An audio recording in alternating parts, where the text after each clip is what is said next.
A possible drunk driver. You can see that driver driving very fast, weaving in and out of traffic. Right now on the 101 southbound near Silver Lake Boulevard. We do believe that this originated, though, in Simi Valley because it's Simi Valley police who are behind him. Just, I think, at this point, following him from the air, you can see it's, I believe, a black sedan. Okay, Simi Valley PD has requested CHP get involved, but they have not gotten there yet. At this point, we have very limited information. We don't know why they are in pursuit of this vehicle, but you can see very dangerous driving conditions here, weaving through traffic, going through red lights on a pretty busy day. You know, a lot of people off today, out shopping or coming back from family gatherings. This is a very new pursuit. We do believe it started in Simi Valley, and you can see that car going right in the middle of a busy intersection, not paying attention at all to any of the rules of the road and just passing those cars, going very quickly. You can see there are no patrol cars on the road behind that car, just the spotlight from above from a police chopper. Simi Valley PD, they started the pursuit, but they're asking for the California Highway Patrol's help. We don't believe that CHP is on scene yet. Again, some dangerous conditions. We're now on Vermont and 2nd, a really crowded part of town, very heavily populated, people on the sidewalks, crossing through the crosswalks. So this is a very dangerous situation when you have someone driving this fast. And you can see they're just kind of making their way through. We've seen them go through red lights, go into busy intersections right there. You can see they just narrowly missed that car that was making a right-hand turn that had the green light. At this point, we don't know what they are in pursuit of. We do not know why they are following this vehicle, but we do know that the driver is driving very erratically. It started in Simi Valley, I think about a half an hour ago, maybe, not even that. And we're watching now, we're in a residential neighborhood, Alexandria and West 2nd. You can see a couple airships up above and the light shining down on the car. Simi Valley is the original agency. We're kind of losing sight of them there because the light is not on them, but you can see that black, it might be a black SUV. It's tough to tell from the air, but they are just weaving through this neighborhood. This is Normandy and First Street. So I believe about downtown area. A lot of people on the road, you know, a lot of people had today off. You can see right there, he's just cutting right through the middle, going right past cars. If you live in this area, obviously not a great idea to come out and watch because, you know, you do worry about pedestrians, people who are in the crosswalk. When you have someone driving like this, obviously they have no concern at all for the rules of the road. We are still waiting for CHP to join the pursuit. We understand that Simi Valley Police called for help from CHP. They would obviously have jurisdiction, no longer in Simi Valley, but the pursuit did originate there. Now we're on some side streets, residential neighborhoods, and then going, look, see, he's slowing a little bit, but going right into those intersections, and that car had to kind of move out of his way, driving very fast, you know, 33, 34 miles an hour, where most people are going about 20. We did see him going even faster through some of the intersections, up to 58 miles an hour on these roads that are not meant to be driven that fast. So we will continue to follow this and watch this and see what this driver is going to do. It looks like still they are only following this pursuit from above. We have not seen any patrol cars on the ground. So at this point, it's just a pursuit from above. Now we're on Catalina Street. Again, I believe we're still downtown here. But this is an area where, you know, people are out and about having dinner, you know, out with their families. A lot of people didn't work today. And there he goes, just right through a red light. So some dangerous conditions. This driver is not, you know, not driving carefully, obviously. So right there, you know, a lot of little near misses where cars are being confronted with this driver who has really no concern for anyone on the road but himself. We're still waiting for more information to try to find out what caused this pursuit, what started this pursuit. But we do know that Simi Valley initiated it. I think right around just, oh, now we're in Koreatown. Yeah, but Simi Valley initiated it. We're now in Koreatown, which again, a very heavily populated area in LA. Lots of apartments and condos and people out and about. He's, I'm assuming the driver's a he, but of course we don't know that at this point. We do have a phoner now, so we're gonna talk to, Okay, Dave Avila, Dave Avila. retired LAPD helicopter pilot, who can give us some, just kind of let us know what might be going on right now in terms of the law enforcement response. Hi, thank you for joining us. No problem, Christine. Yeah, you got the air unit overhead, so the air unit's given a direction and the description and direction of the suspect's vehicle. And any type of movements they make, they pass it on to the ground units. Now, you may not see any units behind them, but definitely they are paralleling it or they're in the vicinity. But, I think this is where a semi-tracking thing, trying to de-escalate it. Yeah, because they have to be careful, right? We're in a heavily populated area. We're not on the freeway. You might have people in crosswalks. You might have families out for a walk. So they really kind of have to weigh that balance, right, between catching this person but also keeping the community safe. Yeah, absolutely. That's why they started this tracking. I mean, years ago, we had no such thing as tracking or spike strips or anything like that. Now they got all kinds of devices. But the main function here is just to keep that air unit overhead and just broadcast the direction, location of the suspect. So, speaking about spike units, I mean, this guy's exceeding the speed limit that's required. It's a maximum speed limit, I think 35, something like that. Even though we've seen them do it, the suspects going a lot faster. But then what gets me is that usually these suspects kind of stick in the area that they're familiar with. Right. And you notice how he's staying close to the side streets. Yeah, because go ahead. Yeah, I mean, we do believe it originated in Simi Valley, which obviously is not close to Koreatown. So perhaps this area that he's in now is more familiar to him, which is why, because otherwise, why would you get off the freeway, right? I mean, I would think that it would be easier to evade police if you could be on the freeway. Yes. This driver here is just a little bit unusual. It looks like they are sometimes they're lost or not really sure which way they want to really go. So it's a little bit different. But I just think if we can just get a couple of units in the vicinity. But as far as the spike strip, anything like that, though, it's going to be kind of hard because this guy is in and out of streets. So there's no way to anticipate where he's going. Right. And do you think there are, because we can't see patrol cars, we just see the airship overhead, but do you think there are patrol cars nearby tracking him? Yeah. Tracking doesn't mean that they disengage the pursuit. It means that they got out of line of sight of the suspect and hopefully trying to de-escalate the system, kind of calming the driver down. But if he or she, because I'm not sure which it is, I haven't confirmed that yet. Yeah, we haven't seen. Yeah. It's just kind of like, okay, there's a black and white. Yeah, so, I think this suspect just drove into that black and white. Yeah, it just makes me nervous when you see those crosswalks because you really worry that at some point there's going to be someone who's crossing, on a green light and he's going to come through because we've seen him just barrel through those intersections and now it looks like he's stopping. Yeah, it looks like he's stopping.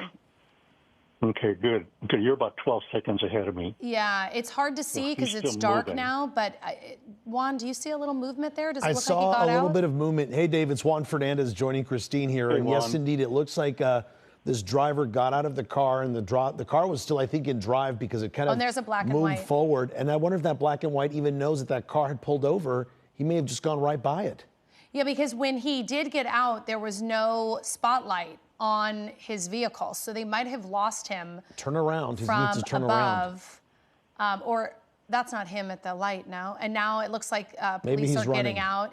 Maybe he's on foot and they're chasing after him because you can see that officer looking like they know where they're going. We lost sight of him. Yeah, don't forget the air unit's got a FLIR system also.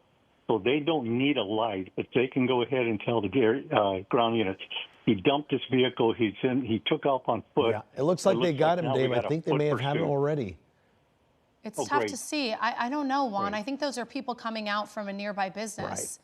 Right. It's hard to see because there are people out, and we didn't see the driver, so it's really hard to tell, is that just a pedestrian walking down the street or I thought I saw someone just past that Museum of Love store, just to the right, someone on the ground, but perhaps I misread what I thought I was seeing there. But yeah, I think our helicopter pilot is also trying to look for them at this point.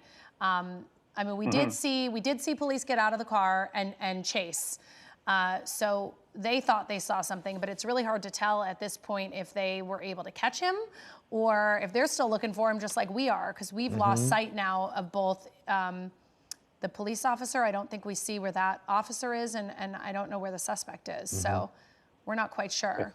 And Dave, we're now being told by our assignment desk that this is possibly a stolen vehicle that we're dealing with here. Okay. So it was reported stolen. They somehow tried to get this driver to pull over.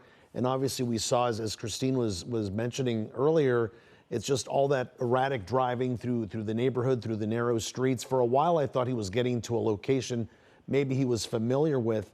And now it looks like, Dave, we'll see it in just a few moments. It looks like they're focusing. Yeah. They've got a searchlight, and they're kind of going rooftop to rooftop here, trying to see if maybe this driver made his way into a backyard or into somebody's home. So I think they might have lost sight of him as well.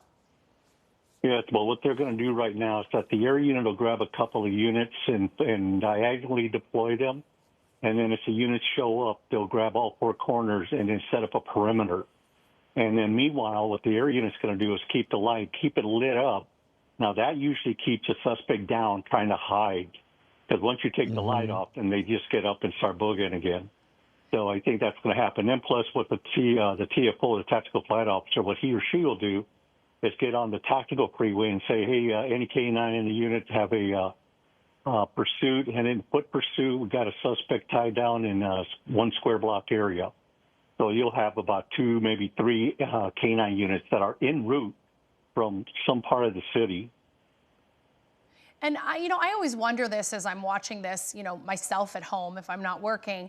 You have something like a stolen car, which obviously is a crime, but it's not as though they're looking for a murder suspect. So at what point do they just, pull back on their resources and say, it's a stolen car, we're just going to let it go? Or do they treat that just as seriously as any crime?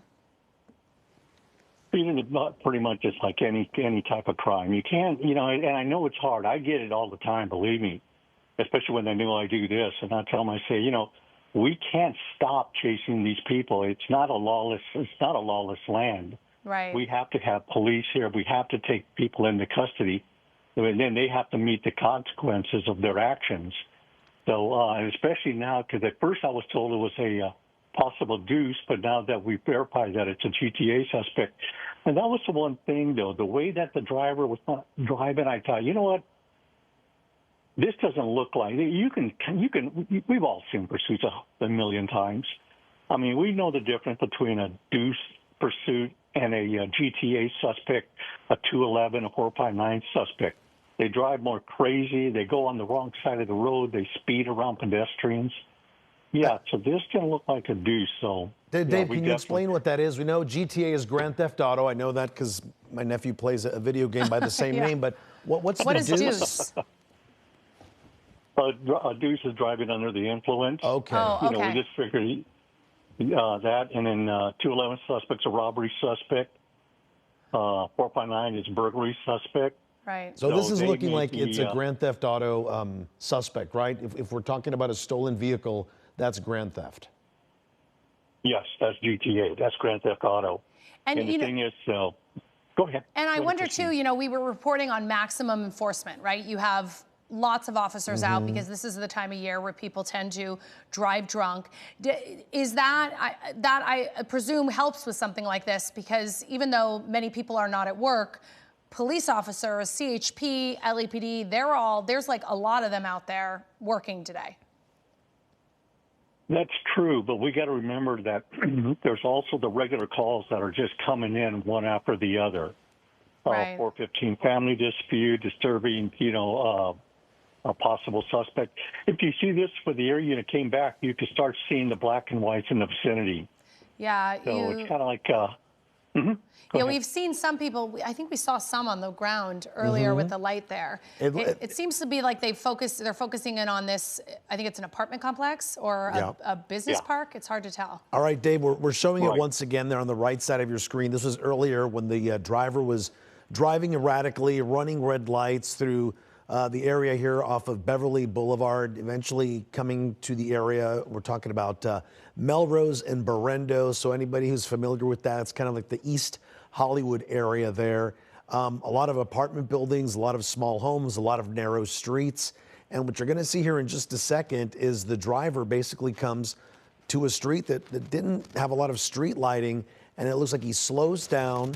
He parks underneath a tree, or he just stops the car under a tree. But I saw some forward movement, and like you said, Christine, it was so dark, we really couldn't see what was going on. But I did see a little bit of movement of the car moving forward, and that's possibly when he took off on foot. And Dave was saying, too, that people tend to go in areas that they know.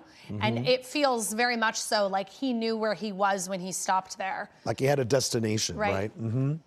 Right. We call them friendlies. He's got a friend around there somewhere that he wants to hide in their house, something like that. So that may have been one of his options, what he was trying to do. But first of all, try to get away from the black and whites. But once I think he finally realized that air unit's not going to go away. And if that air unit gets low on fuel, we'll just get another air unit there and take over the pursuit. Yeah, and that is an apartment complex. Go on. You can see it's like looks like it's a 2 or 3 story apartment complex. And it looks like they're focusing on this one in particular. So I'm wondering if they have some intel, maybe somebody from inside that building might have called police. We can see the black and whites there. I think it's even the black and whites there are parked right next to the black car that we saw that was in pursuit just to the left of your screen there. Dave, what's the advice for viewers who may be turning on the TV? They hear the helicopters above their home, and basically there's a manhunt going on. I think I just saw someone in the backyard. Yeah, what do you tell people if they're watching and they live near here or they see that light on their apartment complex? Yeah, what's the best advice, Dave? If you're anywhere in the vicinity, and especially with that light, just lock your doors, shut your windows, don't let the kids out. Just stay back and just wait till this all ends. But yeah, that would be the best thing, because you don't want to. Some people will come out and they'll start looking around like, hey, what's going on? Right. Even though I haven't seen that.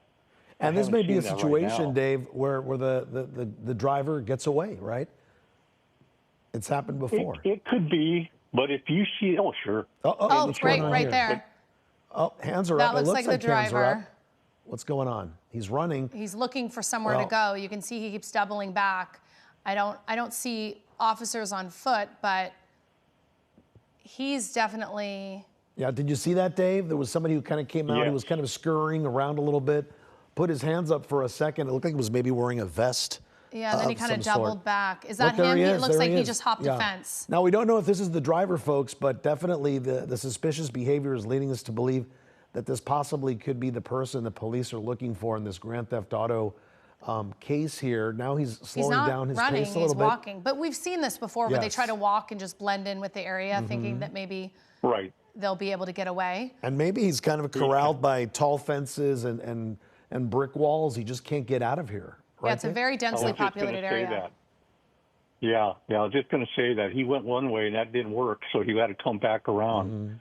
But the air unit's going to bring some people around there, and they may just say, hey, just lock the perimeter down, just close all the corners, and let's wait for the K9. We'll go in with the K9 because we don't know. Is this guy carrying a weapon? Is there a reason why it's a GTA suspect, a Grand Theft Auto suspect? Maybe he committed a felony somewhere, some type, maybe even one that's even worse than what we're thinking about. And he may just not want to go to jail. He may be a third striker. So sometimes they say, you know what, just everybody stand by. Let's get the K9 here, and we'll start a systematic search. Yeah, well, they're clearly focused in this area, Dave. We want to show our viewers that video that we just had just moments ago live here on KCAL News, where we saw someone who we believe is the driver of that car come out for a second and kind of scurry around the buildings here. That should be coming up any moment now. Again, we're not sure exactly if this is the person police are looking for, but definitely the concentration here from the night sun. Here's that video one more time for those watching See him from hop home. a fence there. It looks like he's wearing like a blue shirt. A blue shirt or a vest? Starts to put his hand up, and then looks like I think he expected to see officers in that courtyard, so and then when he too. didn't see him, he realized, hey, I can get out of here, and so he kind of doubles back. You know, and that's always a question I have too. We couldn't see the driver, and from the air, they also can't see what the person looks like. So how do you then identify them once they're out of the car and know that it's not just some guy walking down the street? Well, you're gonna do some investigation with the vehicle. You know, get hold of the victim, get a description. So they'll have that for you. And plus, there's other ways you can tell if somebody's been pedal to the metal for the last hour and speeding around cars and back and forth. I mean, it's not going to be like you or any three of us just strolling down the street. We're going to be sweaty. We're going to be doing a lot of shaking. So there's different ways to kind of narrow it down where you could say, okay, buddy, we're going to cuff you up. We're going to put you in a black and white, and somebody's going to call up the victim of this GTA, and then we're going to try and get a description. Maybe they've seen you, because it's a good Grand Theft Auto, so hopefully somebody did see them, and hopefully they're okay. Hopefully it's just that, as bad as it sounds.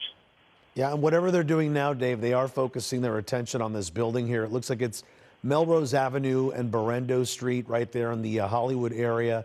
We're going to definitely be seeing a lot of police activity here. As you mentioned, they may be putting a perimeter together and eventually move their way into this area here where the bullseye is on this night sun. And Dave, because there's so many balconies and stairwells and dumpsters back there, we see dumpsters and garages, that adds another element that may slow down the search, right? You need to be really careful that this suspect's not lying in wait. Oh, absolutely. Absolutely. Yeah, because if he does have, if he or she, it looked like a he, so but I'll kind of lean that way, has a weapon on him, yeah, he may jump to one of those dumpsters and pull it out of his waistband. Right. But you did see all the black and whites in the vicinity, so they got this perimeter locked down. That's the biggest thing that on these pursuits that end, and then there's a foot pursuit. It's at the area, they'll say, grab me this unit, I want you here, I want you there. Grab the four corners, you guys just look at your appropriate location. I'll get on the tactical freeway, I'll request a couple of canines, which usually they're already en route. And Dave, before we let you go, I just got an update from the assignment desk. They're telling us per ground units in the area right now, Christine, so you know this too, they have their eyes on the suspect, and he's trying to make his way out to them. But as I was mentioning, he's kind of trapped inside those walls. So it should be any moment now. If he can make his way out of here, Dave, that he'll eventually make his way into the hands of police. All right, Dave, thank you for joining us. We're going to continue to follow this, and if there's any developments, we'll come back out. Thanks so much for joining us. Okay.